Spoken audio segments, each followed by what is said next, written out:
We know there are serious security issues to consider when the President of the United States and other heads of state are in town.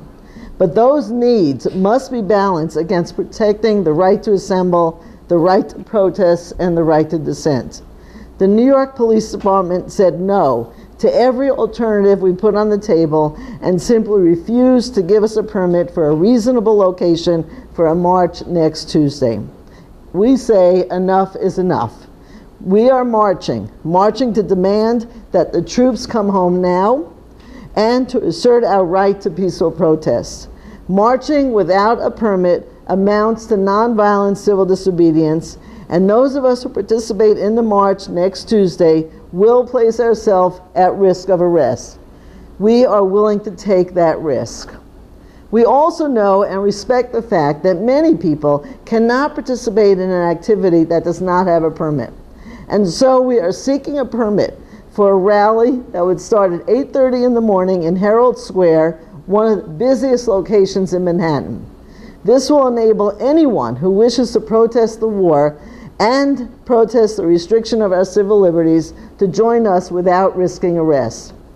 There are important details yet to work out, but one thing we know with certainty: we will not be silenced. We will call for an immediate end to the war in Iraq, and we will be on the streets of New York City next Tuesday, September 19th. The rally site will not be in exactly the same location as the assembly and departure point for those who are going to participate in the march. That's very important. So people who want to come for the permitted rally that we're seeking, that will be in one space a couple blocks away. Those who are clearly going to be taking the risk of arrest by participating in the march will be meeting in a slightly different location. So there's no reason for the police, for instance, to decide to arrest all those who are coming to the permitted rally, to prevent a non-permitted march from taking place. Do you have a official policy as to what you think should be done in Iraq? Do you think that the U.S. government needs to take responsibility beyond just pulling the troops out? Right. Yes. Yes, we do. Our position is, first and foremost, that, of course, this war never should have happened. This war is completely based on lies, and that our continued presence there only gets the situation go from bad to worse. It has deteriorated into a completely untenable situation right now.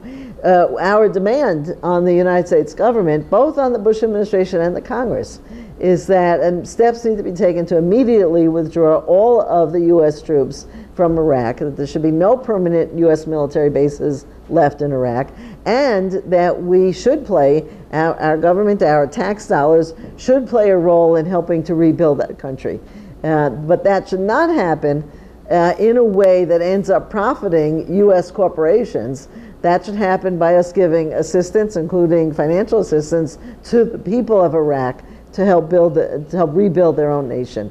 The first step in any rebuilding process is to end the war and to end the occupation and to bring all of the U.S. troops home.